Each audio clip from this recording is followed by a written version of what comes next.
Street Knowledge with Chris Graham. Welcome to the podcast. Chris Graham on a Wednesday, flying solo here on this podcast. And, I was thinking about it. I was walking up the steps to my podcast room.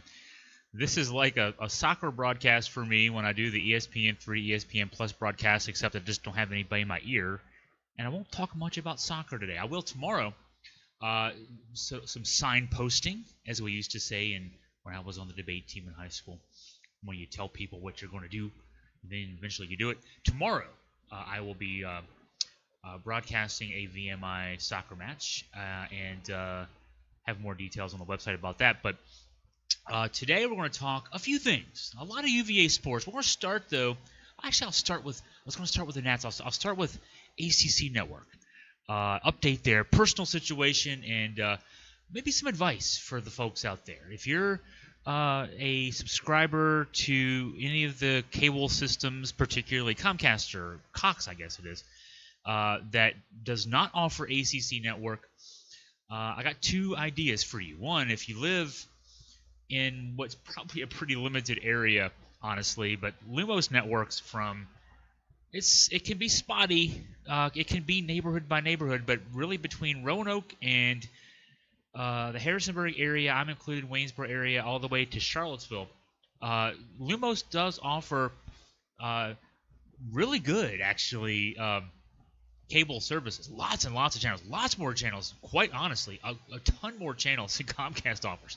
I'm surprised by that. I get everything I had before plus a lot more.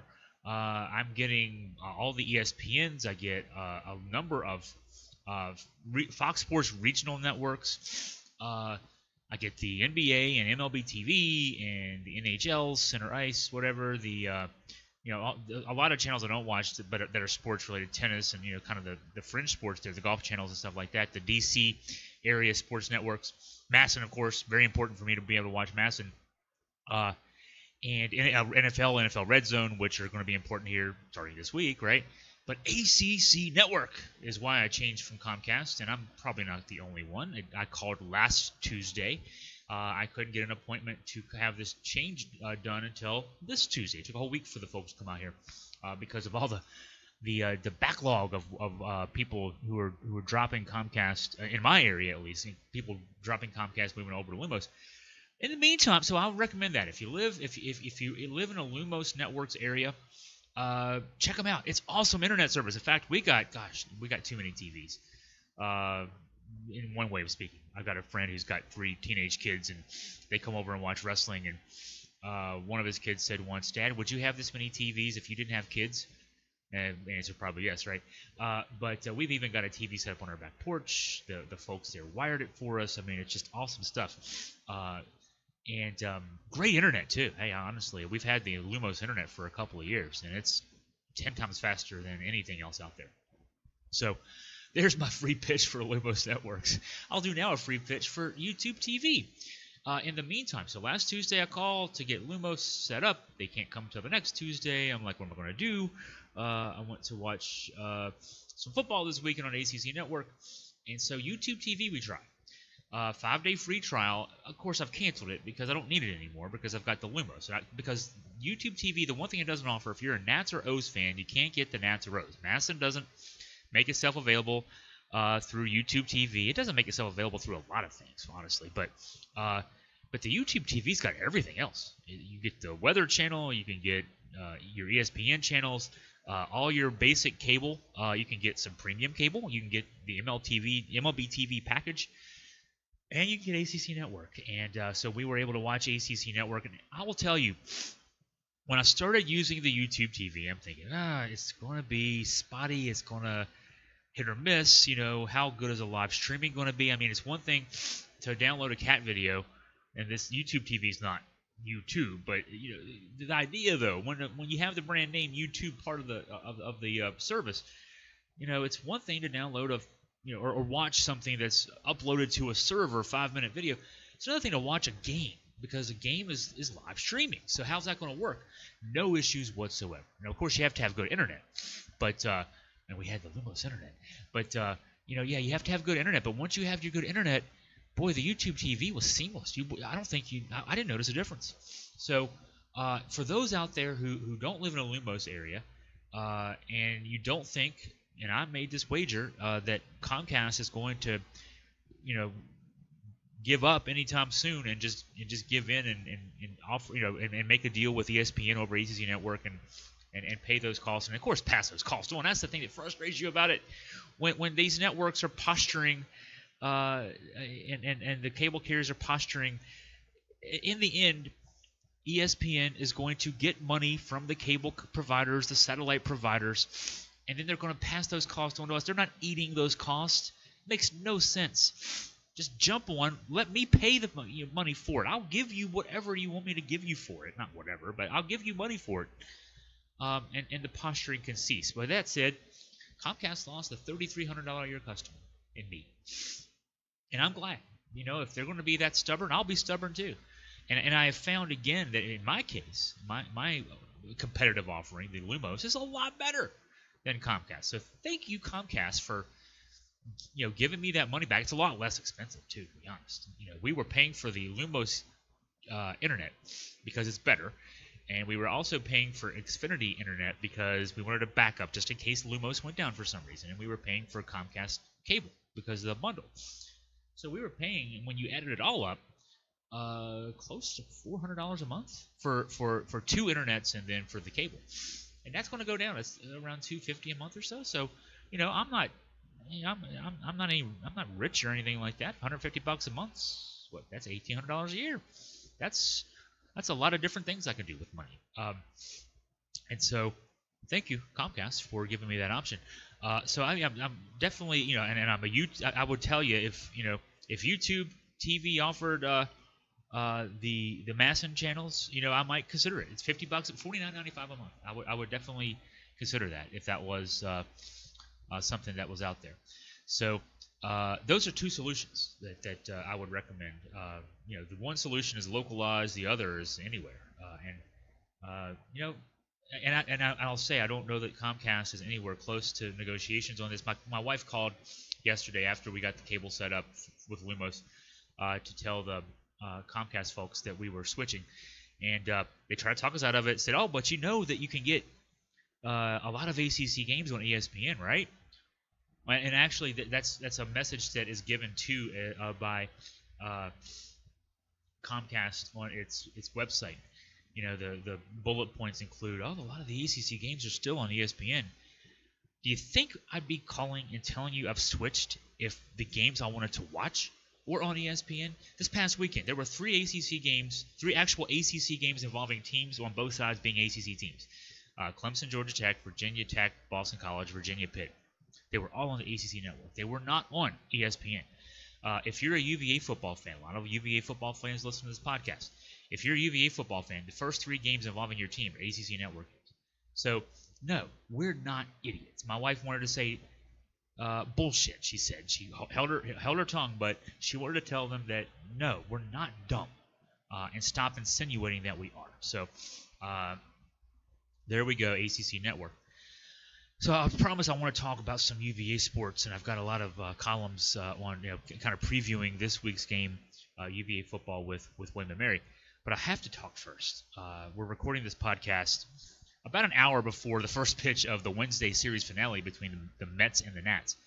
Last night, Tuesday night, I saw this stat, so I can't claim that I authored it myself, but I saw this stat last night.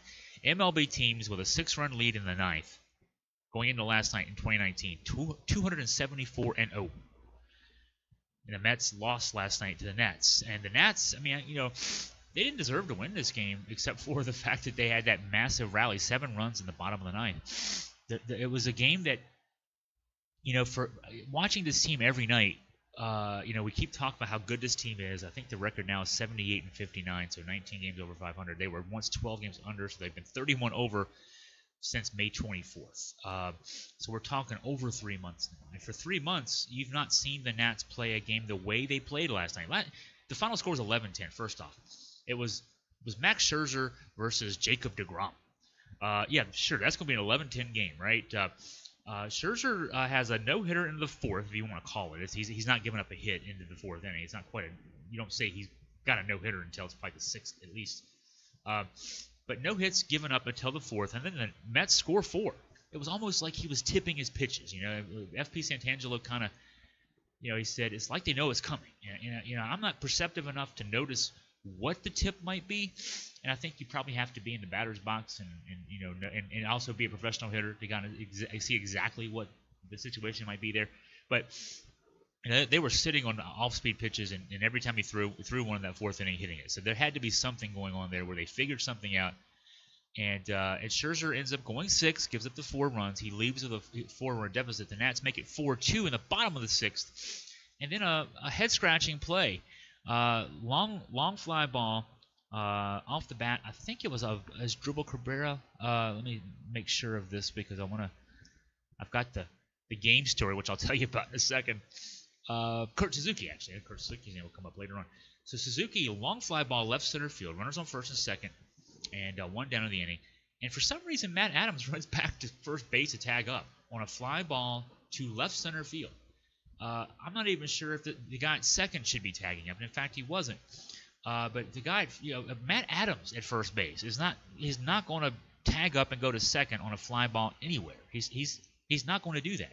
So what got into his head to make him think I got to go tag up? You run halfway down. If they catch it, you run back. You're not going to get to second on a fly ball to the outfield. You're Matt Adams. So when he does that, he keeps Suzuki to a single. He's at second, and then the inning ends with a ground ball double play. And so, a ground ball with runners on second and third, you might score a run. The Mets aren't going to play infield in, so it might be 4-3. Instead, you leave the inning down 4-2. Jeff McNeil homers off Reyes Elias in the top of the 8th to extend the lead to 5-2. Juan Soto hits a 2-run homer in the bottom of the 8th, makes it 5-4. So now you're thinking, man, so we screwed away a run in the 6th because of stupid base running. A reliever comes in, gives up a homer, and now we hit a 2-run homer. At worst, we should be tied now. We're down 5-4.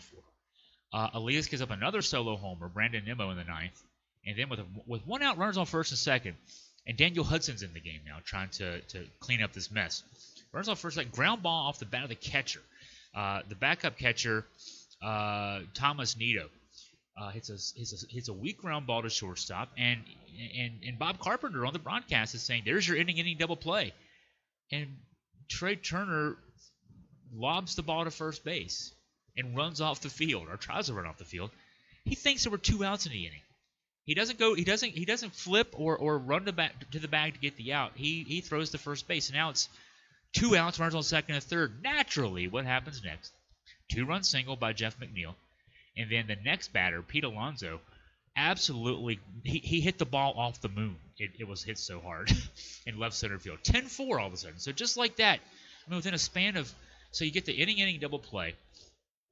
You 2-run single and then a home run. I think a span of 5 or 6 pitches. The game went from 6-4 to 10-4. So I'll be honest, I leave my perch. I'm covering the game from home, as I often do.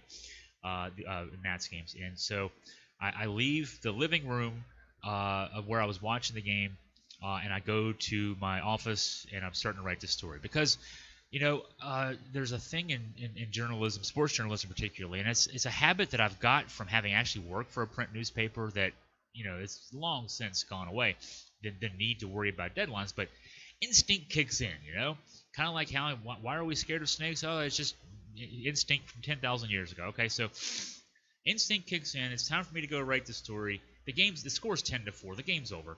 I'm even thinking maybe I'll just turn on Boomerang and watch some Bugs Bunny cartoons or something, and then wait for the final score to come in. No, I'll sit here and watch it. I'll keep it on while the game's going on. So I write the story. In fact, I've got the lead. Matt Adams tagged up on a double to left center. Trey Turner turned an inning double play grounder to a 5-run ninth from the Mets. Such was the night for the Washington Nationals in a 10-4 loss in the New York Mets. Well, then the inning starts happening. RBI double by Turner, scores and runs 10-5. And at this point, you're thinking, all right, it's 10-5. That's awesome. But still, you need base runners. RBI single for Anthony Rendon. So now it's 10-6. But you got 2 runners on base. It's 10-6. Boy, you might get close. A walk to Juan Soto. The bases are loaded. It's 10-6. Still just 1 out. And all of a sudden, it's interesting. I mean, the crowd's hyped. The people who were still there. Honestly, if I was in D.C., I would have already been in a Uber on my way back to my hotel. I'm not lying when I say that. The way that game played out, the mental mistakes, the fact that Scherzer got hit hard, that whole if I'd stayed, I would have stayed for the ninth inning. It was a close game. It was 5-4, but the way that ninth inning played out, man, oh man, oh man, nobody's faulted for having left that game, in my opinion. Nobody's faulted. We're all people. It's late. It was past 10 o'clock. Getting past 10 o'clock. Okay, so it's 10-6 now. Bases loaded, and the Nats send up Ryan Zimmerman to pinch hit. It's a screamer that slices in the gap right center field, and 2 runs score. So now it's 10-8, and runners on second and third, still just the one out. And I'm not sure that even then you're thinking that it's actually going to happen.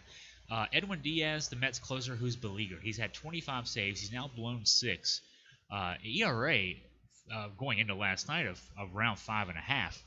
So, he saved a lot of games. He's obviously, and I'm thinking, without having watched him pitch every game, a guy with 25 saves and a 5-something ERA, maybe 1 or 2 bad outings. They can throw a relief pitcher's numbers off. He hits 100 on the radar gun several times in his brief performance. It gets ahead of Suzuki 0-1. Suzuki very aggressive, swings at a slider. 3-1 then they count.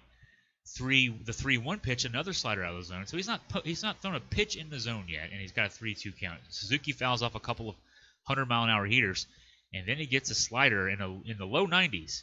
So a slider in the low 90s speeds his bat up, sculls it to left field. Game's over as soon as the ball leaves the bat. There's no question about it.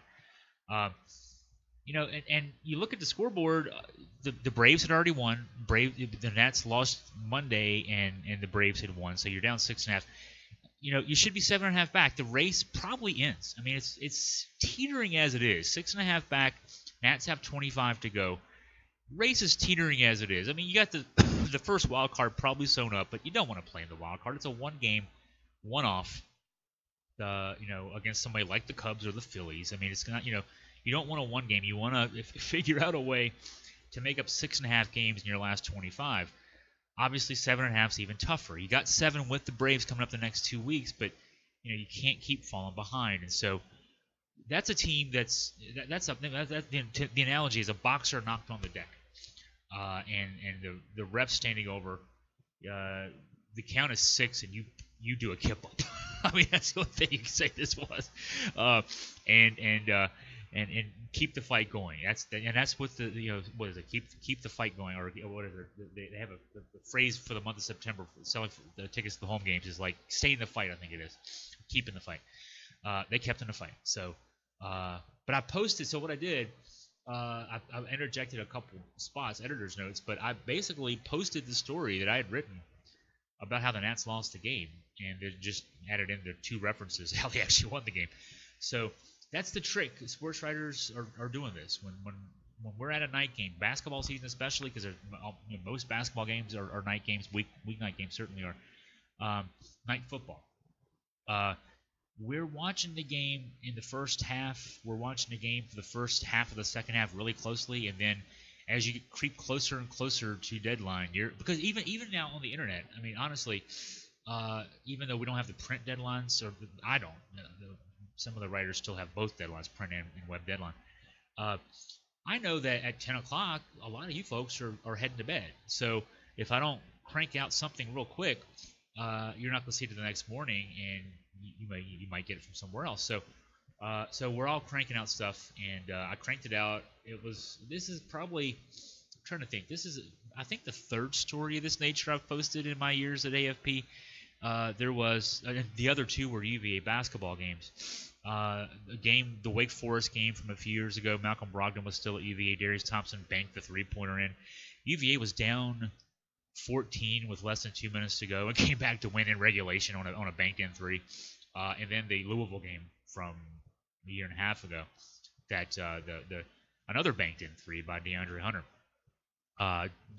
Who's were down big. What was it? 4 points with less than a second to go, and 10 points with about a minute and a half to go. So I had already done the same thing there. I'd already written sort of stories, and then okay, let's just post it. Let people read what could have been history, right? So I had a professor at UVA, Clifton McCluskey, who insisted that newspapers were the first draft of history. So there you go. That's the first draft of history. The second draft was better because the teams that I root for won. So let's talk some UVA football now. We're 20 minutes into the podcast, and we're finally getting around to some of the topics regarding this week's game, UVA and William & Mary. First off, I'd go into the I wrote a piece. Bronco Mendenhall was asked at his presser his thoughts on relationship with Mike London, his predecessor. And of course, this is the unique thing. Mike London coming back to Charlottesville. He's the coach at William & Mary now, first-year coach at William & Mary. After a stint at Howard, he was at Maryland on the staff there as an assistant for a brief time. And Mike London coming back to Charlottesville. And they coached against each other before. Bronco was at BYU, and of course London at UVA, and they split. Actually, the 2-10 team from 2013 somehow Virginia beat BYU, a bowl team that year, won 9 games that year, and then BYU got revenge out in Provo in 2014. So Coach Mendenhall was asked about whatever contacts they've had, relationship, etc. Pretty much none. He said he didn't talk to him. Bronco did not talk to Mike London after London was let go. Before Bronco took over at UVA, they didn't really talk in between. The one conversation he said that had any bit of extensiveness to it would have involved the hiring by London of Matt Johns, former UVA quarterback, who was a grad assistant at UVA last year.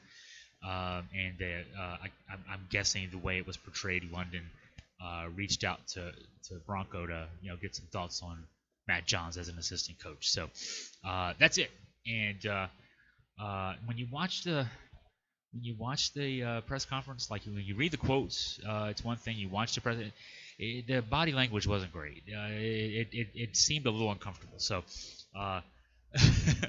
I titled this story, "Why Can't We Be Friends?"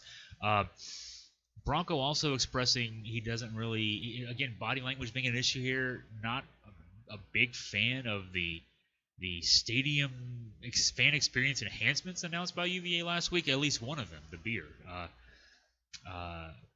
It'll be a big revenue producer eventually for UVA, the beer gardens, and that kind of thing. But Bronco, a non-alcoholic drinker, says not. Have no control over it, and he insisted that his control is over his team. So he had no insight or input, I guess, into the process, and that is that as far as that goes. Let's talk some offensive line news for UVA football. The 2-deep is still the same if you just look at the names on the 2-deep. The 5 positions, 2 guys, the same 10 guys are listed for week 2 as were for week 1. But there are some changes, just some kind of musical chairs, I called it. Ryan Nelson moving from left tackle to left guard. Chris Glazer moving from left guard to right guard. Ryan Swoboda moving from right tackle to left tackle. So just kind of musical chairs. And Mendenhall said he's still looking for like the right gel, if you want to say continuity. And he's wanting still a bit of competition. He said competition is competition, outcome is outcome. We're in a performance-related business, so we're trying to build young people and their skill set in a unit and build a team all at the same time. He said particularly moving Nelson to guard, moving from tackle to guard, he's looking for the most physical front they could put out there, and he thought moving Ryan Nelson to guard could give, could allow for that to be the case. It's interesting. Tackles have to be a little more light on their feet to be able to protect from the edge rushers. Whether they be defensive ends or defensive or linebackers, guards have to be a little more punishing. They're in the middle of the line. They've got to, run plays, and they have to surge forward and on pass plays. They have to sort of, form the core of that pocket. And so they're different. They're different positions. And but he felt like that gives Virginia the more physical advantage there. I point out that there is room for growth. Last week, Virginia ran for 129 yards, 33 attempts. Bryce Perkins, who averaged 71 yards per game, had just 44 yards on 18 attempts, and that includes sack yardage. He lost 18 yards on 3 sacks, but even if you had factored that out, 15 runs for 62 yards, and one of those was the bulk of that was a 27-yard scramble, not a design run play. So I'm kind of breaking things down. That's 14 attempts, 35 yards. I mean, his average carry outside of that one scramble was a 2-yard carry. Virginia averaged 173 yards a game last year, ran for 129 against Pitt. Pitt's a good team. That does suggest that there is some room for improvement. That's why, even though the names are still pretty much the same, you're seeing some movement, trying to get the right mix there on the offensive front. And Mendenhall talking about William & Mary and what they offer as a challenge offensively. William & Mary last week, 30-17 went over Lafayette. Now, yes, William & Mary picked at the bottom of the CAA. Lafayette is another FCS team. But William & Mary scored 24 points in the third quarter. And what's interesting about this team is that London, and UVA fans will remember this, he likes quarterback rotations to his detriment. That's why he's not the UVA coach anymore. But he used a rotation. True freshman quarterback Hollis Mathis and a senior quarterback, Kilton Anderson, sometimes subbing play for play on series. And Hollis Mathis got most of the snaps. He threw 13 passes, ran the ball 16 times. But when you look at the play-by-play, again, they were interchanged quite a bit. I think the big advantage for Mathis was he had a couple of long drives, and as a result got more snaps. But and the challenge then is they're different quarterbacks. Anderson is a more drop-back guy, got the big, strong arm, 6'2" guy, and he's also a senior, so he's been around for a while. Mathis, being a true freshman, he can't know the playbook yet, but he ran for 127 yards on 16 attempts, and it presents a challenge. He's that's more like, as Mendenhall said, looking at some highlights from William & Mary last week, it's not quite a triple option, but there are elements. I mean, I've seen this written, heard this said. There's really subtle differences in some ways between a triple option team, think Georgia Tech the last few years until this year, and a spread team. Triple option, a main difference is triple option teams actually put the quarterback under center, but you think about spread, they may have receivers. You may have 4 receivers in a formation and 1 running back, and you have a shotgun or a pistol, but a lot of those really successful teams pit the last few years running a spread. They would run a spread, and their wide receivers would get as many carries some games as their running backs would because of all the action. They would, and UVA's used some of these plays. Didn't last week against Pitt. Probably won't against William & Mary this weekend. But you've seen UVA put a guy in motion. For example, last year, Alameda Zacchaeus would run in motion, and then Bryce Perkins at quarterback would take a shotgun snap, maybe fake a handoff to Jordan Ellis like he did last year, kind of a dive, and then kind of bootleg out, triple option out with Zacchaeus following behind, and so there are elements of that, and William & Mary uses this, and it's something that a true freshman quarterback with athleticism, he doesn't need know the whole playbook, doesn't need to know the pass route tree, etc. You just say, hey kid, go out there and be athletic as hell. And Bronco Mendenhall's talking about how difficult this is going to be. This is probably the only team that Virginia will face this year that runs anything like this in terms of an offense, and so in offensive sets. So, and you've only got a week to prepare. Actually, less than a week to prepare because it's a short week. We play Friday night because of the ACC Network. So, yeah, it's a challenge. I mean, don't overlook the fact that if you're out there watching, if you're in Scott Stadium Friday night, or if you're watching on the ACC Network on YouTube TV or Lumos or wherever you are. William & Mary might move the ball early, especially as Virginia's kind of figuring out how to play this unconventional offense. So don't overlook that. I mean, and we don't have to be told as UVA football fans that FCS teams can jump up and kick you in the ass. Richmond, the first game of the Bronco era back in 2016, William & Mary back in 2009, the beginning of the end of the Al Groh era. So we know it can happen, and respect the opponent here would be the message from Chris Graham as you think through this game coming up. Just in a couple of days. It's only Wednesday. It already feels like Thursday to me because that game is Friday night this week. I should point out or mention or hype myself and Jerry Ratcliffe. So the game is Friday night at 7:30 in Scott Stadium in Charlottesville. From 4 to 6, if you're in town early, and if you're not, but you could be, here's a reason to get there early. UVA Bookstore is hosting Jerry Ratcliffe and myself for a book signing for our book Team of Destiny inside Virginia basketball's run to the 2019 National Championship. We will be there from 4 to 6. They've got plenty of copies. I had to deliver the copies. That's the thing about being a small publisher. We're the publishers as well. So Augusta Press published the book that Jerry and I wrote. I delivered the books. I delivered 3 big boxes full of them to the UVA bookstore just late last week. So they'll have plenty of books to sell. Jerry and I will be there to sign, personalized messages as the case may be, chat with folks. Love to hear from you and say hi, that kind of thing.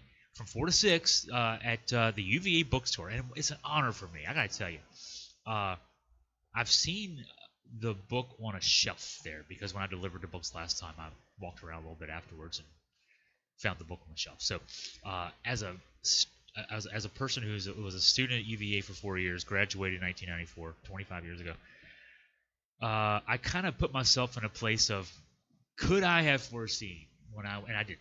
I'll be honest. That when I was there, that one day I'd have a book for sale on the shelf. Among the reasons I would not have foreseen it was I did not foresee myself becoming a writer. I went to UVA to become a civil rights attorney before reality hit in the form of economics. I fell into, very fortunately for me, I fell into journalism, and I'm so happy. And I think I'm good at what I do, somewhat, some days. And so, yeah, it's going to be so to see my book on a shelf and then to be sitting there in the bookstore. I mean, it looks different now. It's probably even physically, in fact, it is in a different physical place than the UVA bookstore that I remember buying books from. That was in Newcomb Hall, and this is now a building outside of Newcomb Hall atop the parking garage. It was not there when I was a student there. But so it's not the actual physical place that I remember, but it's across from the pavilion where we used to eat all the time, and it's the UVA bookstore. So for me, it's gonna be awesome to be to have a book signing there. I'm still a kid. I hope it, if it doesn't portray in my voice, I'm a 47-year-old kid, and I don't underestimate how cool these experiences that I get to have are. So anyway, 4 to 6 Friday before the game. Love to hear from you. Love to have you come out and buy a book. And it's a UVA bookstore. So you could probably be as the crow flies. If you're tailgating in Scott Stadium, or you're going to tailgate in Scott Stadium, park in your spot. Not that long of a walk. Maybe half mile. I haven't quested it out, or MapQuest. That's old time. Google Mapped it out to see. But of course, I'm a distance runner, so I'm going to tell you it's not that far. And I'm probably lying to you, but it's not that far. And come on over, and we'd love to engage. So I got you ready for some UVA football. I talked some Nats baseball. Ryan Zimmerman had a role in that. He had the 2-run double in the ninth, set up a 3-run homer by Kurt Suzuki. So there's some UVA baseball there. I've got you ready for ACC Network. I've given you a couple options on ACC Network. And let's see, what else? What else did I talk about? I talked about something else earlier. Anyway, hey, enjoy your day. Thank you for your time, and we'll talk again soon. In the meantime, wahoo-wah.